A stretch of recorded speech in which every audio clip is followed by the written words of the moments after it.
Hey, everybody. Welcome back to the Comedy Castle podcast. I'm your host, Joel Fragomeni, going to tell you what's going on this week at Mark Ridley's Comedy Castle. And always a fun week when TJ Miller's in town, and that's what's going on this week. But let's go through the whole week and tell you about the interviews today. They are with TJ Miller, but they're not from this week, but we'll get into why that is. But I think it'll make for a fun show. Starting out tonight as I record this, the 24th of February, we've got a 101 comedy class showcase at 7:30 p.m. These are the students of Bill Bishart's 101 comedy class, and they're performing for you tonight at 7:30 p.m. And we do the same thing tomorrow night on Wednesday the 25th, another 101 comedy class showcase. I believe the students will be different across these, and, there's a Saturday session of the 101 comedy class. There's a Monday session of the 101 comedy class, and that's who you're going to be seeing. So take a look at the lineups if you're wondering which one to go to and who's performing on what, if it's your friend or you just want to come out and see a bunch of new comedians do their thing that went through the class. Those are always fun shows, very supportive with the friends and family. Good times. And let's just take a break here before I get into the weekend with TJ Miller. Comedy classes are starting up this week. I know mine starts February 28th. I've got just a few spots left for the advanced comedy class. If you've done the beginner class or you've got some experience doing comedy, come out to the advanced comedy class. Again, call the club to sign up for that, or the beginner class. I believe Bill has a session starting this week on Saturday earlier. I believe he starts around 10 a.m. I start at 12:30. But again, call the club, 248-542-9900 to get signed up for either of those classes. And I think you'll have a great time. I know my current group of comedy students, they've got a showcase next week, so we'll talk more about them next week on Wednesday. The 4th of March is their showcase. But anyway, classes firing up again for the end of February here, so sign up for those. All right, back to the calendar with TJ Miller. 5 shows this weekend, 7:30 p.m. on Thursday, the 26th of February. 7:15 and 9:45 are our Friday shows with TJ. And then Saturday, the 28th, 7 p.m. and 9:30 p.m. Those are your show times there. And, it's going to be a great time. TJ Miller's always fun. That's what we got for you as far as interviews this week. I interviewed TJ. He's been on this show. I looked it up, and he's been on the show a bunch of times. I'm actually, before we get into that, I'm looking at the ticket sales, and boy, oh boy, it looks like the early show Saturday is sold out. So if you want to see TJ, get those tickets. Come on out. But anyway, I interviewed TJ in he was on that show with Tom McCarthy a couple times.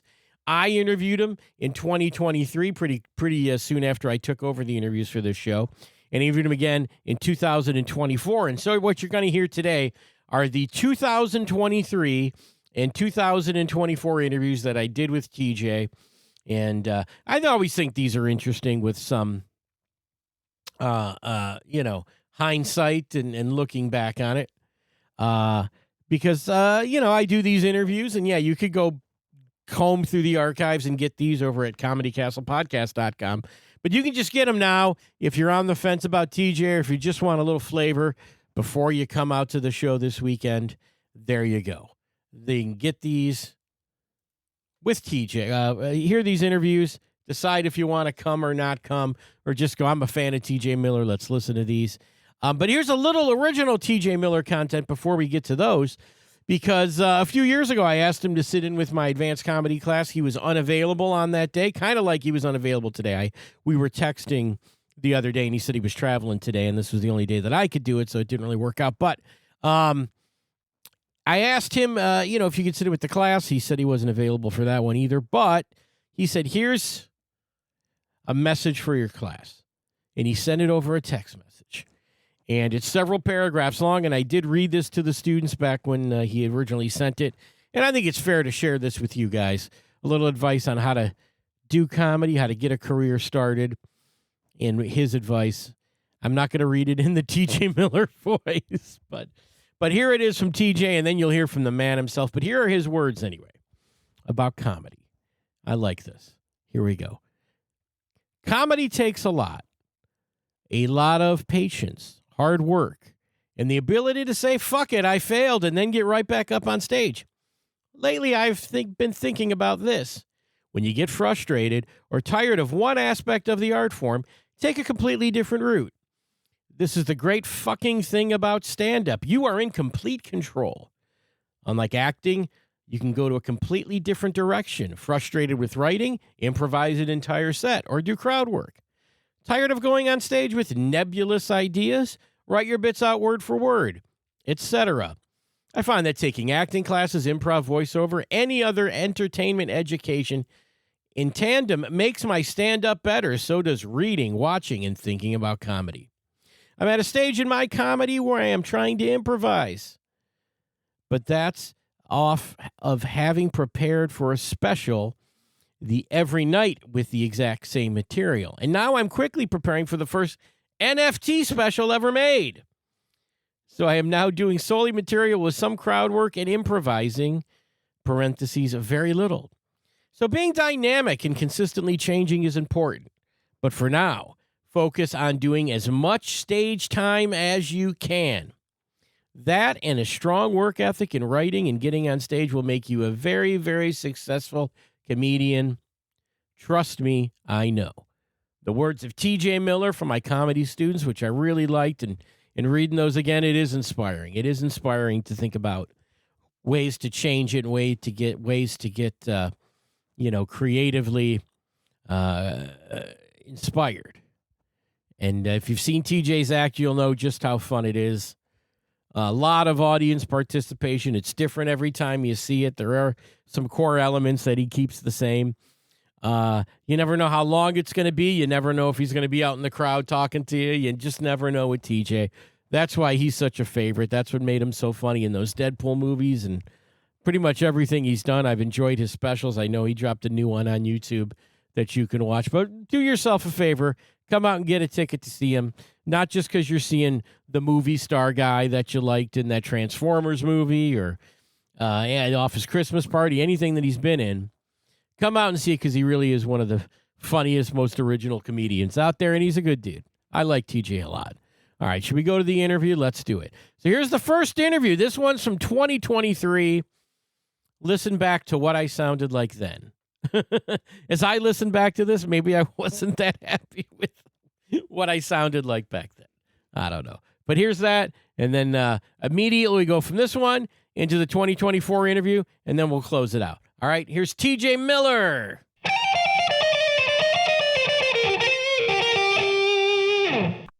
All right, let's welcome back to the show. I'm not sure how many appearances this is for you, TJ, on this show. Yeah, I think easily it's over 200. It very well might be, but... Or no, wait, you know what? It's under 200, but it's over 0. It's, okay. It's falling somewhere in there. That sounds about right.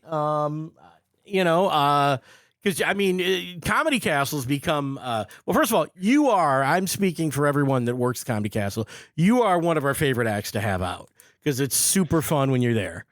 Like, oh, thank you. I don't believe you, but thank you so much. You are. And it's always super fun. The place is packed.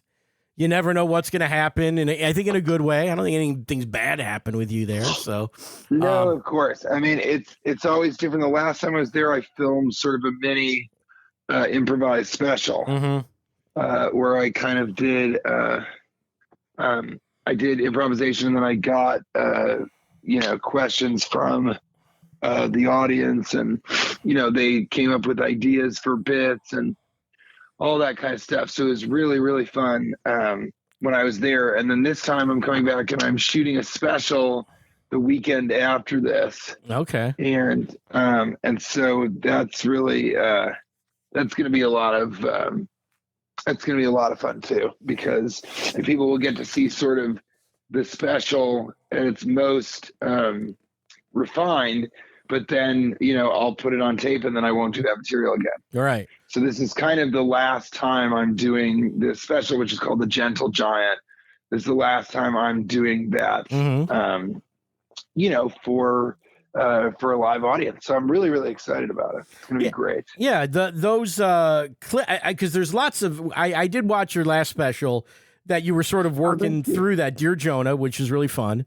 And yeah, that's a lot of fun. You can see that on YouTube right now. It's kind of one of the most beautiful and amazing specials that have ever been made. Yeah, because I say that with full confidence. Well, if people can trust me a little bit more as a source on this, Jonah, when you figure out who Jonah is, were you feeling that Jonah's a guy in the crowd? I don't want to ruin the whole thing, but did you feel that he was somehow impeding what you were trying to do? Was there a point when you said, all right, this is bad, I got to nip this in the bud, or how did that?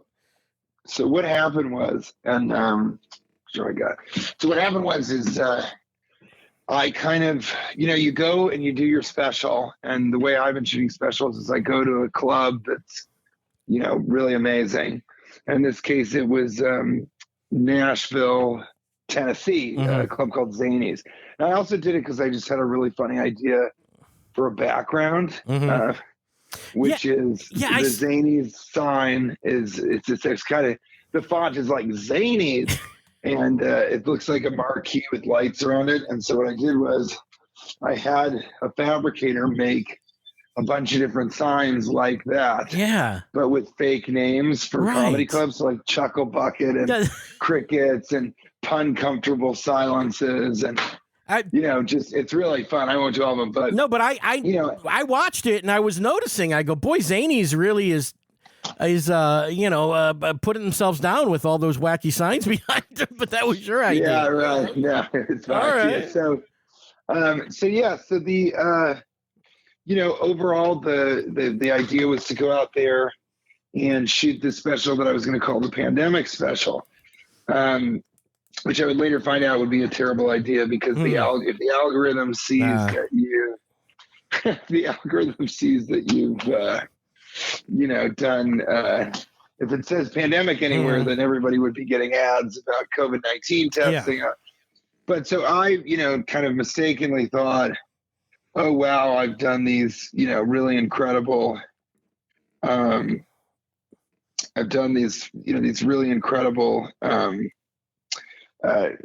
jokes and all this pandemic material, that everybody's going to love so much. And what was funny is, that it is great material and a lot of it is in there, but every time you shoot a special, you're really looking for just one audience. You're kind of looking for that one audience that's going to be your special audience. And then you'll cherry pick from other,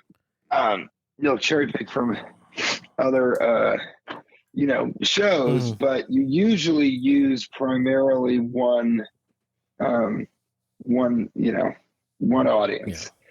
Yeah. And so, the first audience just wasn't that great. And my director, this is his first special with me. Since then, we've done 2 specials and we're going to do a third one coming up. And, it just was like, it just wasn't great. He came out, he goes, that's it, we got it. I go, no, that's not how this kind of works. And so then, the next show, that was on Friday, first show. So the next show I go to him, I say to him, this next show is probably not going to be that great because it's Tennessee. They're going to be drunk. And second show Friday, traditionally, is the really, really tough show for sure. And so I get out there and I'm ready for this drunk, raucous crowd. That's what it's going to be all about. I get out there and I start doing jokes and immediately I go, oh my God, this audience is amazing. This is the special audience. They are so, so, so good.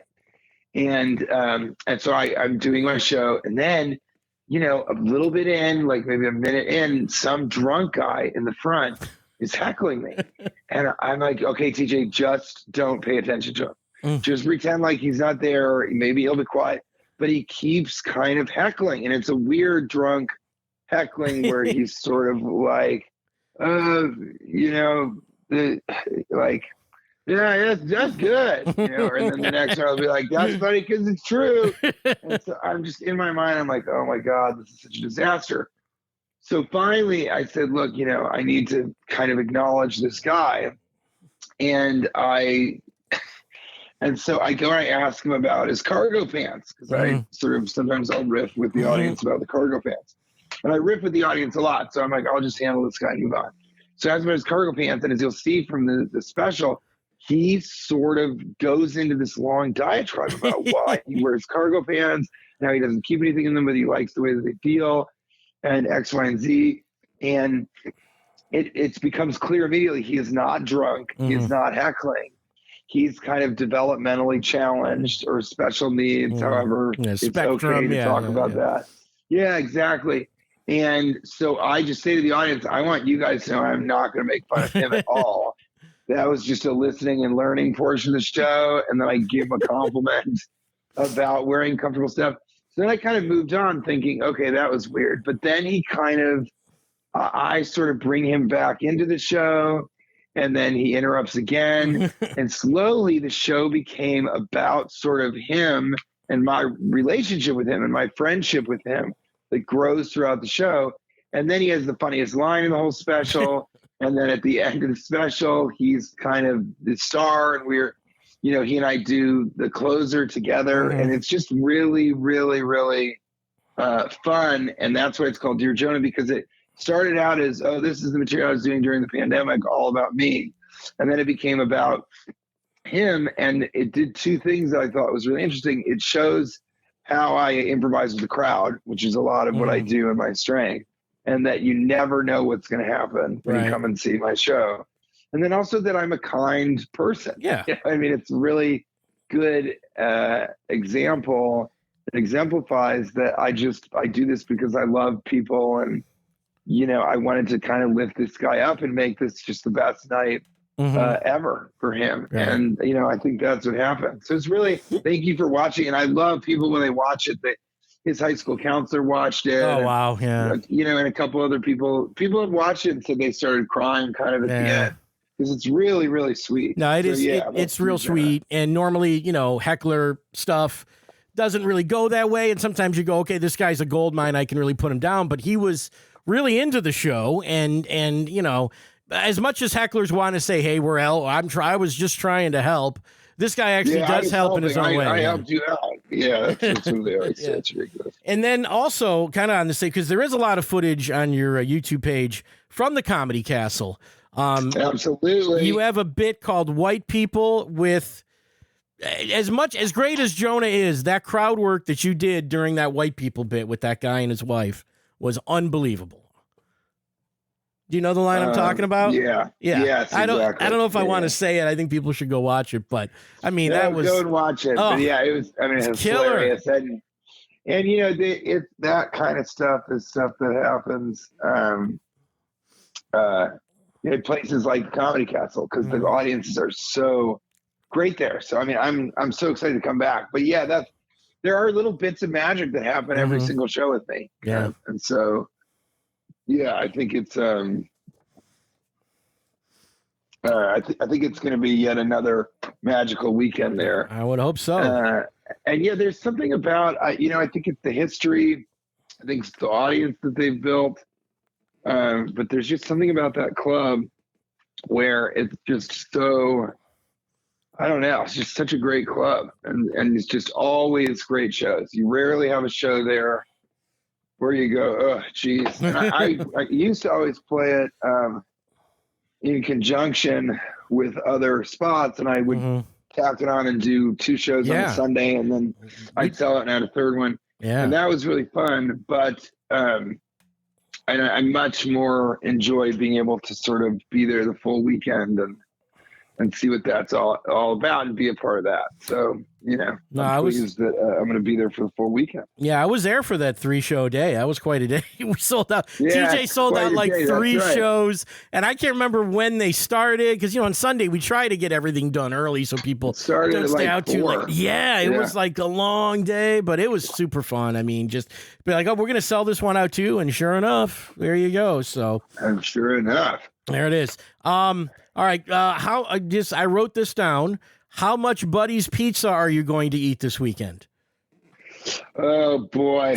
I almost wish you hadn't reminded me of that. Oh no, I'm sorry. Now it's going to be, no, I'm excited now, but now it's going to be incrementally more than it would have been, which is 0. I think, I got it. That's the problem with being on the road and being a gourmand or a pig, however you want to say it. But yeah, I very much, you got to kind of get the Detroit style pizza. Mm-hmm. And yeah, I'm really, yes, for better or for worse, I'm really excited. I'll get in there at least one of the days. Yeah. But where was I last weekend? I was in Sacramento. Mm-hmm. And Sacramento just doesn't have anything that's good. So I didn't have to worry too much. But for whatever reason, they were really proud of their fried chicken. Okay. And so, whatever. Yeah, I wouldn't think to go whatever there. That's but, about. Yeah, right. Yeah, but I did have some fried chicken there. I had chicken. I had some fried chicken. Then I came across this place. I don't know what the deal was with it and how it necessarily just happened to be, on one of my walking routes. But there's a place called World Famous Hot Boys. Okay. And it was a chicken spot. And they had something called the One Tender Challenge. And I put this on my Instagram. Okay. But I ate it's one chicken tender. Okay. And the challenge is because it is so hot. It is so hot. And I'm a hot sauce guy. Yeah, so right. I was like, all right, I'll at least try this. And so I took the challenge. Mm-hmm. And I said, well, what's in it? And they go, well, it's it's habanero. It literally says on the sign, it says really hot, do not try this. Okay. And she said, well, it's habanero, ghost pepper, and I looked at the thing, I go, Carolina Reaper? And she goes, yeah, and Carolina Reaper. I go, oh boy. But I just had to try it. And I'd been fasting, which is a bad idea, but I took just one bite. I wasn't going to finish the whole thing. There's no reason to do that. And it was pretty intense. I mean, I'm a guy who can kind of, who can handle that stuff for sure. But it actually was great flavor, which my favorite thing is when something is really hot, but has great flavor. All right. And so that was it. But I hadn't eaten anything. So I had a bite while I'm walking. I'd spilled my water right before that. I don't know what I was thinking with that. So then I'm walking kind of like,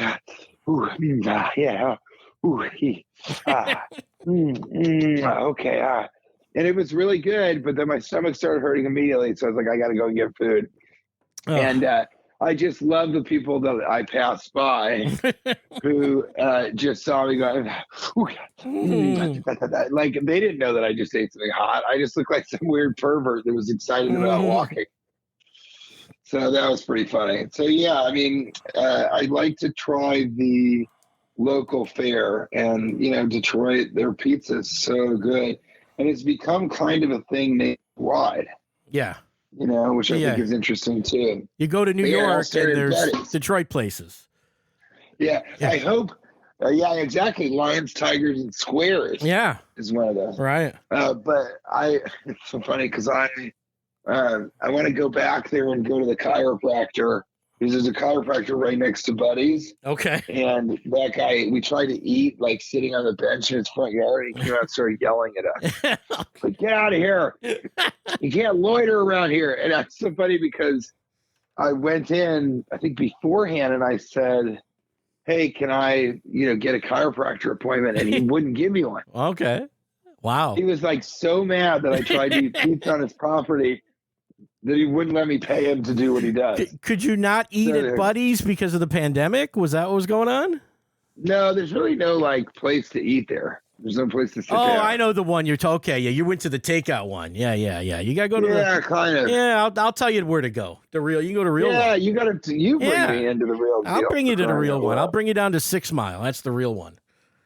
Okay, that's the Real deal. I'll take it. You can play some bocce ball if the weather's nice enough. I'm into it. I'm hoping the weather's good. I'm not really sure what's going on with our weather. You never know, but you really never know. No, but you mentioned hot sauce, and I know after the show, because I'm usually the guy out there selling it. That's a big seller. And it's a huge seller after the show. You can get TJ's hot sauce and peanut butter. And you mentioned to me before the show here, it's on Amazon. I'm looking at it right now. TJ's Choice. Amazon.com. Intense Ghost Pepper, Extreme Gangster, and Chipotle. It's available now on Amazon. It's so delicious. Yeah, if you can't come to the show, get it on there. And then I also have my line of peanut butter. Okay. So I have my line of gourmet peanut butter.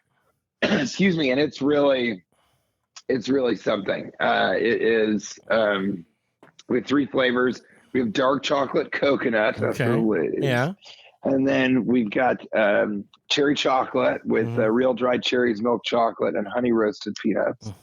And then my favorite is toffee crispy with toffee, milk chocolate, and Rice Krispies. Right. And, that's really, those are really delicious. You eat them right out of the jar. And it's almost incredible how excellent they are. And It's so funny because who knew that I would become the Paul Newman of comedy? Right. No, that's great. But I'm so in love with the peanut butter and the hot sauce, and I just stand by the product so much. I just think it's so great. It has. So your Amazon review 5 stars on the peanut butter. Yeah, I'm looking at it right now. 2.5 reviews. There it is. 2.5 reviews. No, there's more than that, but yeah. Guys got pictures of it up here, opening it up. It looks great. It's the whole thing. Yeah. So that's definitely going to be there. See, I specialize in foodstuffs and improvisational comedy. So we've kind of gotten so far along the lines during this show for sure. Well, I mean, look, no one's complaining about it. People you sell out of all of that stuff, at least at a weekend at our club. Yeah. It's delicious. It does not last. So come out on Thursday or Friday if you're planning on coming. Because if TJ's selling, you can always get it on Amazon, I guess, but that's a little, No, you got to come because then we get to meet each other, hang out. I'm always loving that. Yeah. Because I love the good people of Royal Oak and Detroit in general. I really do. The audiences, like I said, I don't know how they do it, but the audiences are so good. It's one of those things where it's just we've been there for so long. People know the show. I mean, I think with you, people know you and they know what you're about. They come to the club. Yeah. In general. Yeah, exactly. When they don't know who it is, but yeah. Yeah. Which is, a testament to the booking that Mark Ridley has done since, forever. Yeah, 42 years, 43. I think it's so 44. Great. Now he's primarily in Florida. he's out there, but let me tell you something. That guy works. He's not on vacation. You know what I mean? No, he's not. He was just teasing me. He goes, when you get to a certain age. Yeah. Because when you get to a certain age, the government requires you to just stay out there. So I was laughing about his office is the golf course. He's so funny himself, and I'm so unbelievable. I was friends with his son, right, and I came up with Ryan Ridley in the stand-up scene in Chicago, and he just he wrote Renfield, this the Universal Monsters Universe, the new Nicolas Cage as a vampire for a second time movie, right. And I mean, I'm just so happy for him. Also, he just did notes on the film that I wrote with a buddy. Okay. And so I mean, it's such a storied comedic history, even into the new generation. Yeah, when I started comedy, the first show I ever went to was him and his brother performed together. Ryan and Adam. Really? And then I started doing shows, and me and Ryan did 1 million shows before he went to Chicago. Wow. Yeah, I guess he did. That makes sense that he would start in his father's club. He was always very quiet about, his father owning a comedy club. No, he had of course. We all knew him as Ryan Ridley, but when he would play like big, he actually had a stage name too. I can't remember what it was. We got to ask him. No, I can't remember. I think it was Ryan something. It might have been his middle name or something, like, Ryan Matthew or something. And I remember coming up to him once. I go, "Why are you Ryan Matthew? You're Ryan Ridley." He's like, "Well, I'm with my dad. It's a whole, I was like, okay. Yeah, it's true. But what the bummer about that is Ryan Ridley is such a good stage name. It's a bummer that he had to change it to Ryan Snarr, Ryan Flamhatter. No, we always knew him as Ryan Ridley. I think there were certain things that he didn't want. He didn't want people to feel. I mean, how talented he was. Well, it's a bummer, of course, but it's a bummer because, he had to go by his middle name, which was Whistlepig. And so Ryan Whistlepig it's not as good. I can't confirm that, but that might be the case. You can't confirm it, but you also can't. I can't remember what the stage name was, so it could have been Ryan Whistlepig. I'm gonna make note of that. Undeniable. Yeah, Ryan Whistlepig. I love that. All right, man. And so you're full 5 shows this week. And actually, we got a little bit of a different schedule this week with you doing the Sunday as well. Yeah. Yeah, I think the Thursday. I just I really enjoy Sundays being give one more shot of the weekend. Let's just keep the weekend going because I do. There's something about that I really really love. Yeah, so it's a little bit of a different weekend than our normal weekend, but it's still 5 shows with TJ. So still 5 shows, 2 Friday, and I'm looking 2 Saturday. As we record this, I'm seeing 3 of the 5 marked as sold out over on comedycastle.com. So hurry! Well, let's get if you're there. listening to this, people. Come on. I can't wait to meet everybody at Buddy's. Oh, last time I went there, I ordered Buddy's for everybody. You did. Staff. That was the greatest, I got to say. I think I'm going to do that again. You got to do that again. Well, I'll take some credit if that's okay. Yeah, you have to. You have to say, I told TJ. I told us, hey, man, that was great. If he wasn't on my podcast, you guys wouldn't be eating sweet, sweet Buddy's pizza. These sweet, sweet squares. Yeah, that's right. Well, dude, it's just a pleasure to talk to you again, man. It's a pleasure to talk to you. And thank you for mentioning Dear Jonah. Yeah, and, it was great.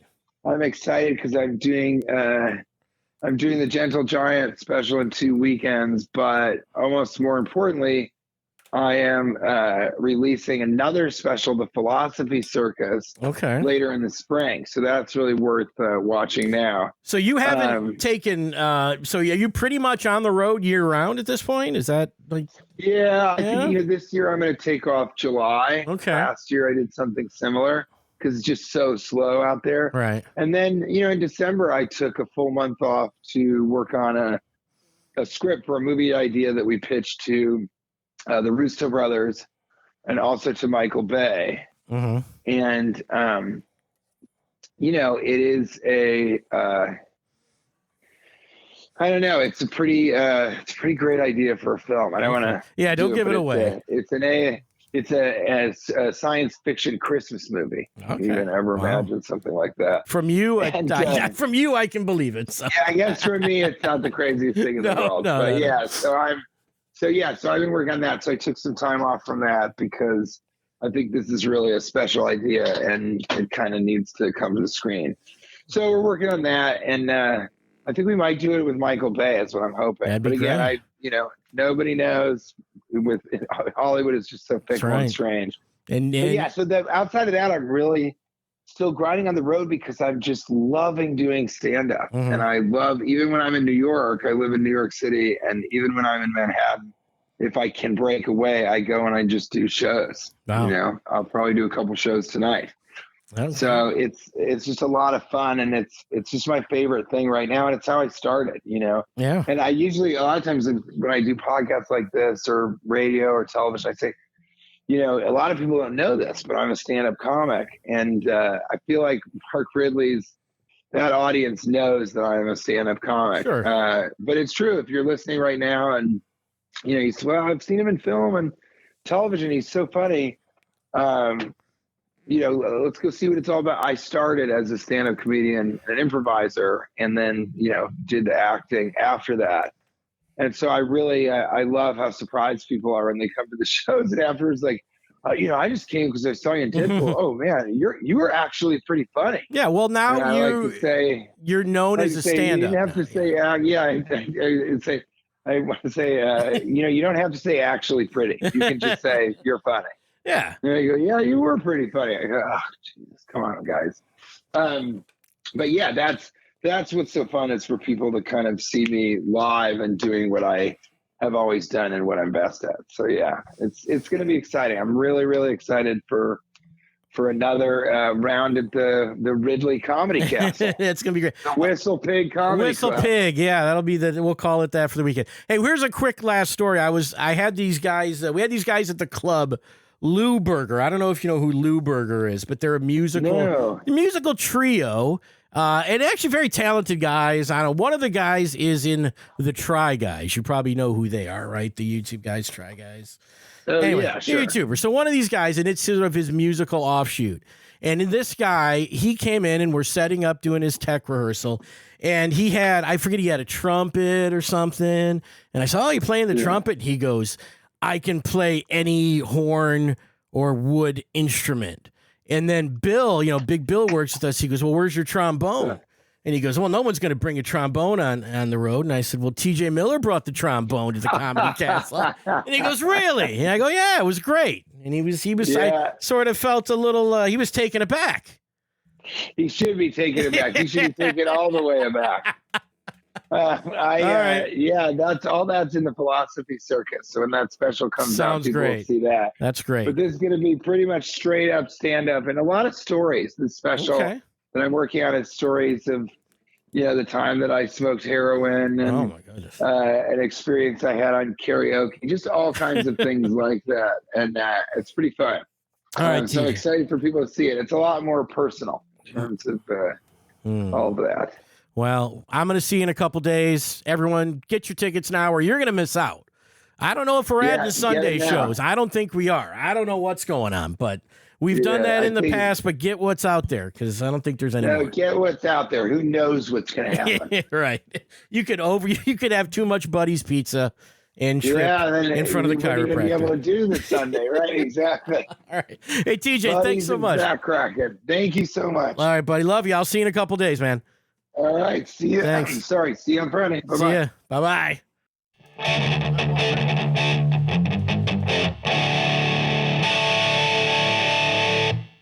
Good to talk to you, dude. Good to talk to you, first of all. It's good to talk to you. Good to hear your voice. You can hear my voice good? No, good to hear your voice. Yeah, thank you, man. Thank you so much. My sweet darling. Hey, we're both still alive, so that's a good thing, right? That's all it's going to take. Oh, man. Right. But you're back again at the Comedy Castle, and I think I said this recently to a headliner. I said, when you're back at the Comedy Castle every year, you're doing all right. Yeah, well, I think because also it's kind of one of the nicest is maybe the wrong way to say it, but it's okay. I just tried to close. Oh, geez. Yeah, you're certainly doing well. You're certainly doing well when you're back at the Comedy Castle because it's one of the nicest of all of the. Okay. When you live in New York City, you don't have a lot of space because it costs so much money. So you got to kind of work it out with your wife. She's it's so funny because if your wife is also a busy, high-functioning professional, and you're a very loud person, which is what I've sort of been told by a myriad of sources. I hear that all the time from my partner. Right, exactly. When you come back to the Comedy Castle every year, you're definitely doing well, because it's sort of one of the best, clubs in the United States, and that's undisputable. It is one of the great clubs and been around for such a long time. But I feel like I don't know, particularly for whatever reason, the people, the audience at the Comedy Castle kind of, I don't know, to me, really, I feel a lot of support there. And the only other place I feel sort of as much support is at Wise Guys Comedy Club in Salt Lake City. because I don't know, because in Salt Lake City and in Royal Oak outside of Detroit, they love them some TJ Miller. They do. So I have a lot of people come up to me after the shows and say, I've seen you every year. I've seen you 5 times. And so I think something about it, they connect there maybe with the fact that I improvise so much. Yeah. Maybe that's because he books a lot of comedians who don't improvise as much, right. Or he, the comics that perform there are sort of, really running through their act and want to sort of do really, really well. Because that's the other thing. I think the comics that come into town, if you're performing on that stage, you really want to kill. Yeah.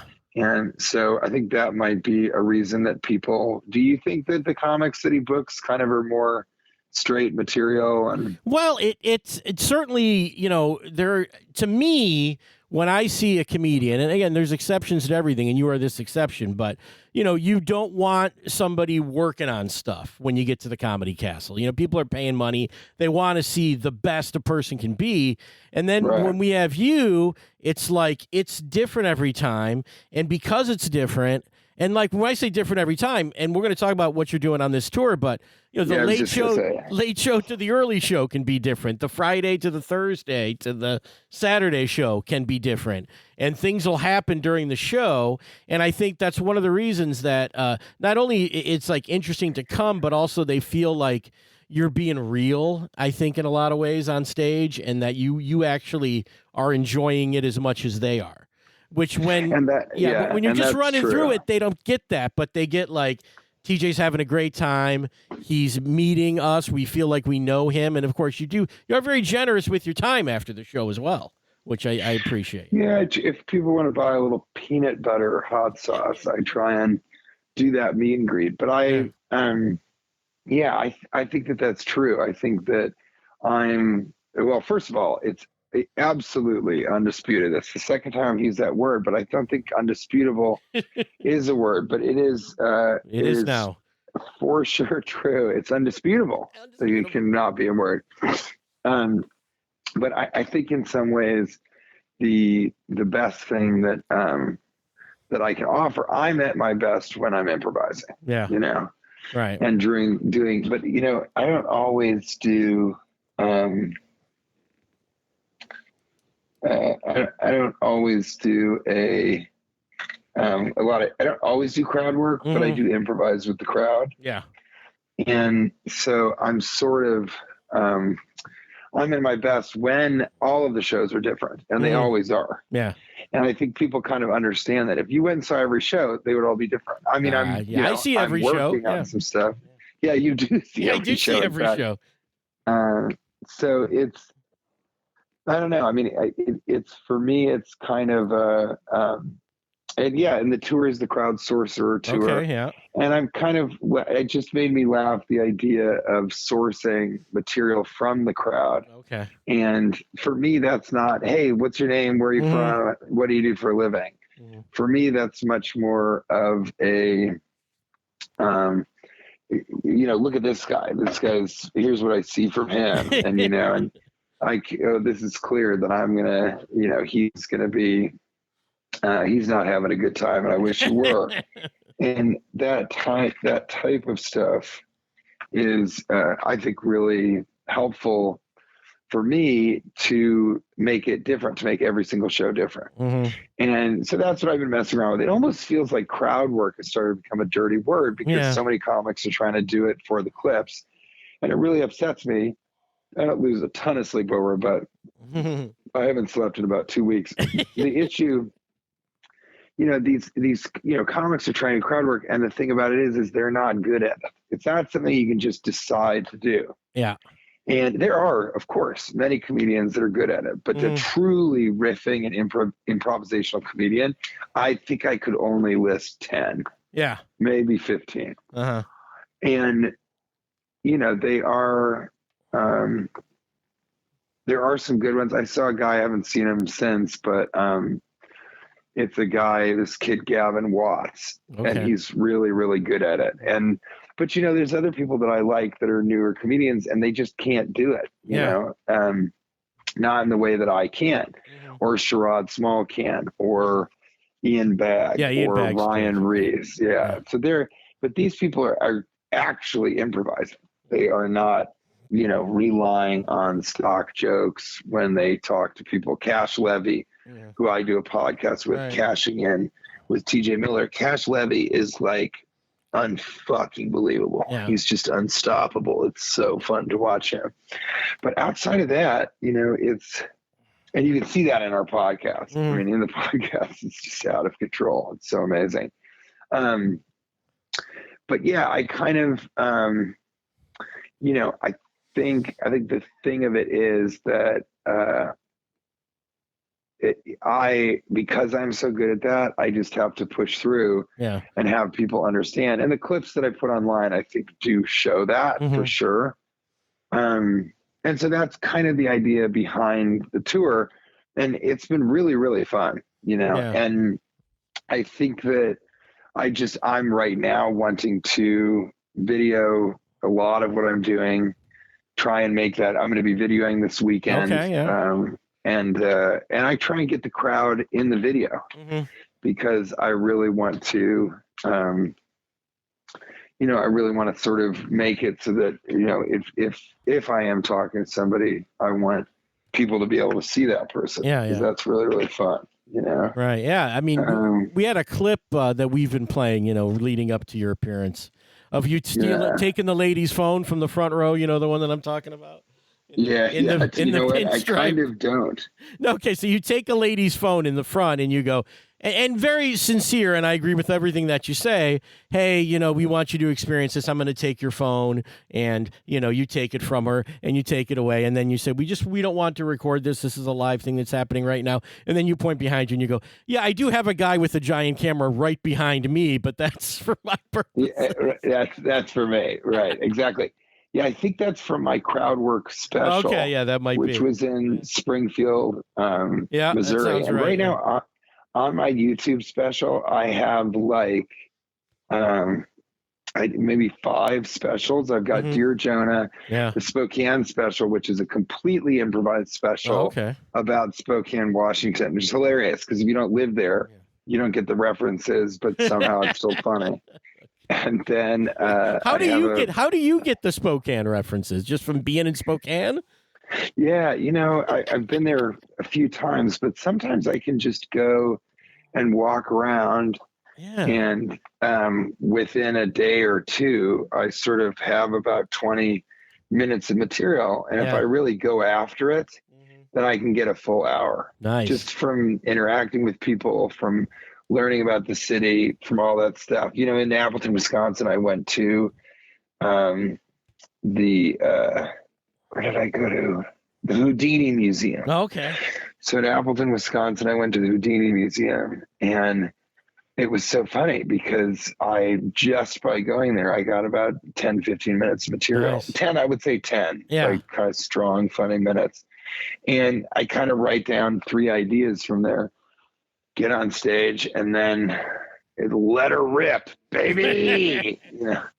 And so it very much is, that's kind of what I do, and it's also, I can generate material like that sometimes. Like I do something and it makes me laugh. I think, like, I had a story that happened last night, and I think it's going to go in my act, but it is just this kid. He ran up after me and said, "Hey, are you TJ?" Yeah. Oh my God, that's so amazing. I'm such a huge fan of yours. I love everything you do. I love your movies. I love television. I love your stand-up. I heard you say The Stand, and I thought, okay, Comedy Club Comedy. And then I heard your voice. I said, oh my God, that's got to be him. So I just wanted to say that. I go, he had his camera out. I go, do you want a picture? He goes, oh yeah, absolutely. If that's okay, that'd be awesome. And then you take a picture, and I go, you know what? I'm actually headed to The Stand right now to do a spot. Do you want to come with me and I'll walk you in? And he was like, no. And so that was so funny to me. So of course, I do that. It's self-deprecating. Yeah. It felt like I was getting rejected from like a girl or something.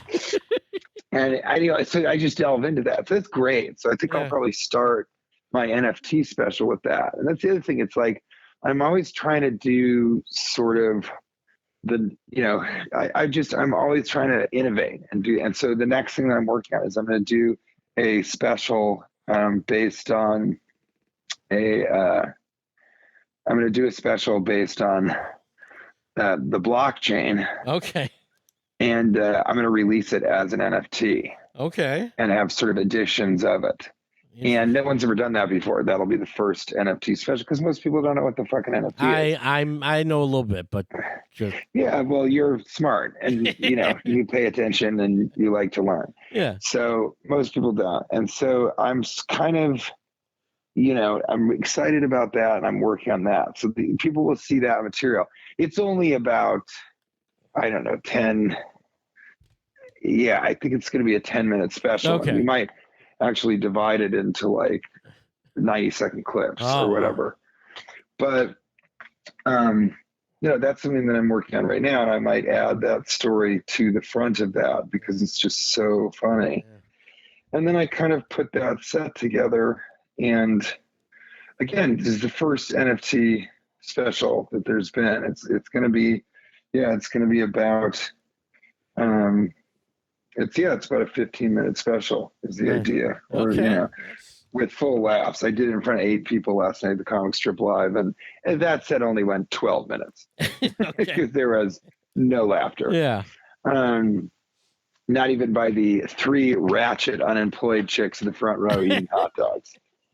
So that's really funny. So I'm kind of, I'm always kind of working on stuff, but at the end of the day, the thing that I do the best is most certainly improvisation and just getting up there and just riffing. So that'll be a lot of what happens this weekend. It's just sort of really interacting with the audience, talking about stuff that happened in Royal Oak. Yeah. I think I need to go to Detroit this time. How far away is Royal Oak from Detroit? Oh, if you got like an Uber or something, like 15 minutes. Yes, I think I'm going to go to downtown Detroit this time and really kind of feel out what that's like. Sure. And then get some material from there, But about 15 minutes of my act this time is going to be, this NFT special and trying to hone that because I've got 5 shows. It's so rare that I do 5 shows now. There's a lot of places where I only do 3 shows, and I doubt Royal Oak is seeing it. But, the economy is kind of not great right now. Yeah. And it's interesting because it really, really is a luxury item to go and see a comedy show because it costs a lot of money. I mean, there's a 2-drink minimum at the Comedy Castle, right? Or it's a 2-item minimum. So you can have food 2-item minimum and a drink. Yeah. Yeah. And so that gets to be pricey. And my tickets are pretty expensive. And so you really got a situation where you're looking at, at least $100 as a date. Yeah. And there's a lot less expensive dates that you can have, and you're thinking about dinner before the show, or you're definitely going out after the show. If you got a kid, you need a babysitter, or you're asking for a favor. And so that's kind of, when my tickets are anywhere from $35 to $45, it's a big ask of the audience, but they always have a good time. And I hear that all the time. People afterwards go, "Oh man, I got to tell you, I had a hard day at work and we were just thinking, let's just chill and maybe this was going to be a lot." And everyone goes, "Oh, I'm so glad I came, man. I couldn't stop cracking up and I feel so good." And to me, it's like everybody, if you have just the ability to go to one thing a week or a month, a stand-up show should be, there's no better way to get high and feel good than a comedy show. Yeah. I mean, marijuana is excellent. Getting shit-faced is awesome too. But you're not waking up the next day. You just feel so good coming out of a show. Yeah. So I always encourage people. I say, well, if you came and you liked my show, come and see another show. Don't sleep on the idea that if you came once a month, you'd be a lot happier person. Yeah, and some people do that. We have regulars, and then we have Well, and that is something about the Comedy Castle. Yeah. Is the booking, the room is explosive. People love it, you know. well, the fans And love- so of course they're coming back. They have that history. It's like the St. Louis Funny Bone, which I just started playing, which is a great club. It's really people. I had a guy come to go, oh, this is so great, man. This is my first show. And my dad took me, and his dad took him to shows. Oh wow! And on his 18th birthday, he took my dad, and it's like, wow, you know, I mean, that's 40 years of history, and like, what other clubs have been able to do that? Right. Everything has to line up. The room has to be perfect, which you guys have moved a couple times. Yeah. The booking has to be impeccable, and the service and the items offered, everything has to be perfect for a comedy club to last however many years. I mean, how long is the Comedy Castle? It's got 40 years, 45 this year. Yeah, it started in 79. Yeah. I mean, that is just so amazing. And I mean, you know, I don't know how business has been this year, but it just doesn't feel like you guys are going anywhere soon. No, that's not the plan. And we're having, in fact, you know, starting last year, we went to, 6 nights a week, many weeks, not all weeks, but, you know, we'll have different headliners in there on Sunday and Tuesday and Wednesday before, you know, guys like you come in and do the Thursday, Friday, Saturday. So. Wow. Yeah. I mean, that's a big deal. Yeah. You know, that's just not the case other places. Other places I'm telling you, some of these funny bones, I'm just doing 3 shows. Yeah. And I don't miss the Late Show Friday. No. You know, I think I like doing sets. Yeah. So I wish I was doing a 4th set. But that show can often just be damage control. And, you know, I don't want to be a guy who poo-poos any shows or clubs. But some of these clubs it's fucking hard on that late show. They're just fucking drunk. Yeah. And that doesn't work for what I do. Because when I open up to the audience, if they're drunk, they just, I'm not going to get anything good. I'm only going to get the tough stuff, you know? You certainly make that connection with the people. And you know, they've been coming for, I don't know how many years now at our club, but I mean, got to be going more than 5, right? 6, 7 years you've been coming to the club? Oh, yeah, for sure. Absolutely. I mean, I can't imagine, you know, I'm 42. Yeah, I've been going since I was in my early 30s. So I think maybe even more like, you know, 10 years. Yeah. Or 7 or 8 years or something. But it's just great. And it's always a good time. And the audience knows kind of not to be too. But the last time I was there, we got some great stuff with this guy that, you know, was almost being kind of racist when talking about taking his kids to get fried chicken in the black neighborhood. And it was, you know, that was really, really fun for me to kind of, you know, mess around with that guy and with the audience. And, you know, your audiences at the castle are sort of more, I don't know, they're sort of more respectful. And I don't think they're necessarily more reserved, but they're, you know, they're their own. It's unlike anywhere else. That's what I'd say about the Comedy Castle.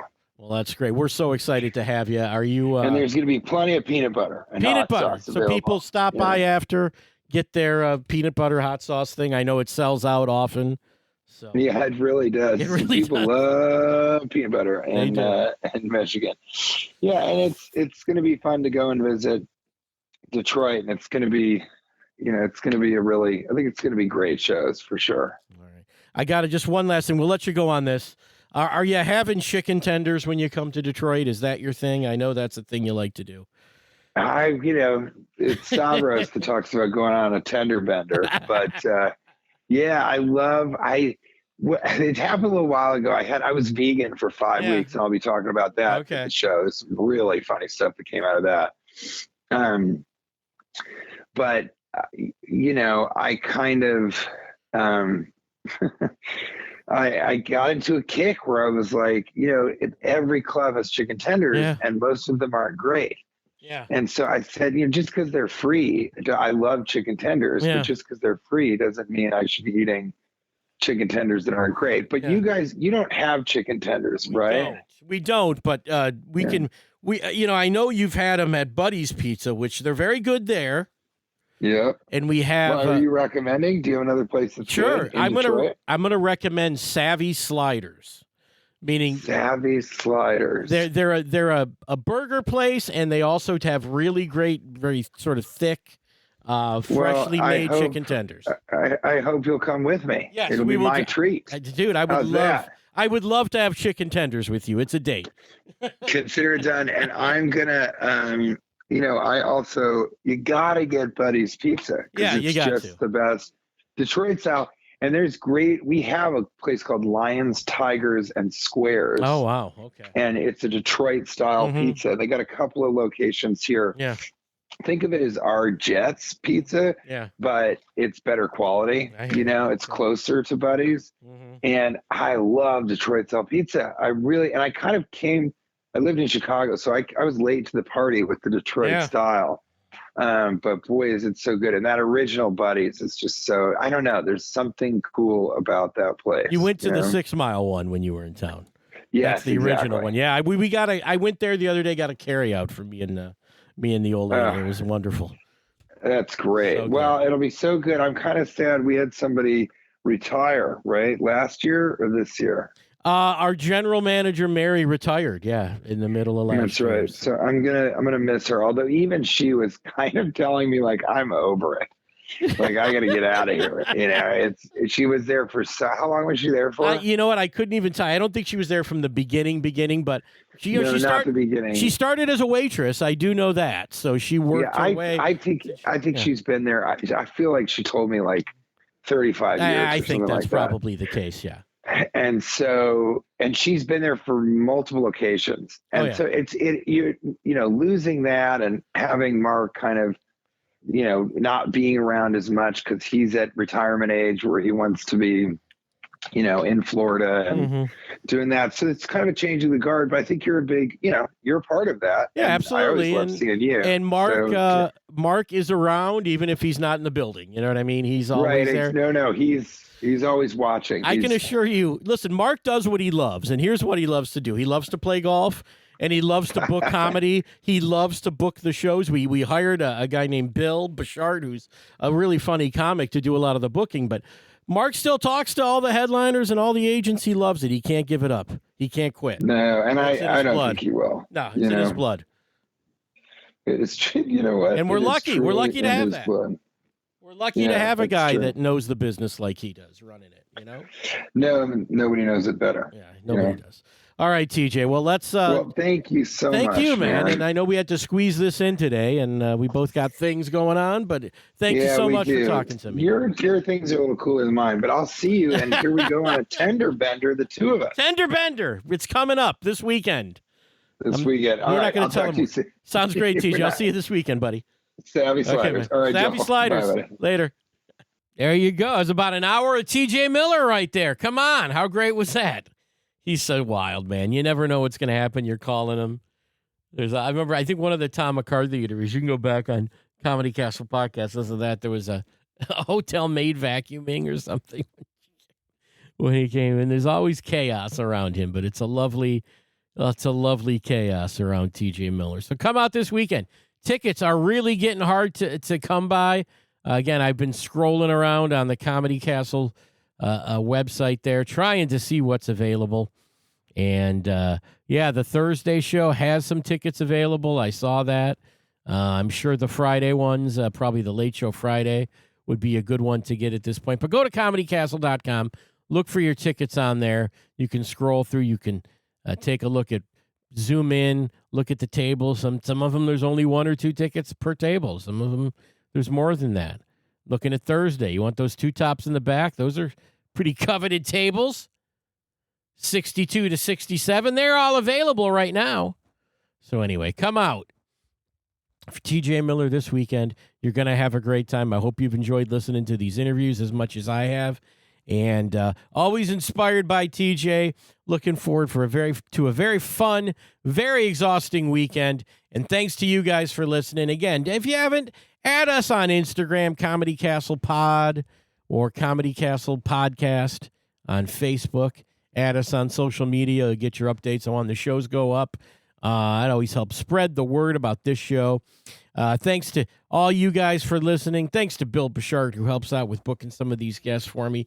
Thanks, as always, to Mark Ridley, the man behind the Comedy Castle, for being a great dude and supporter of this very podcast that he helps produce. And thanks to everybody for listening. It's been a blast.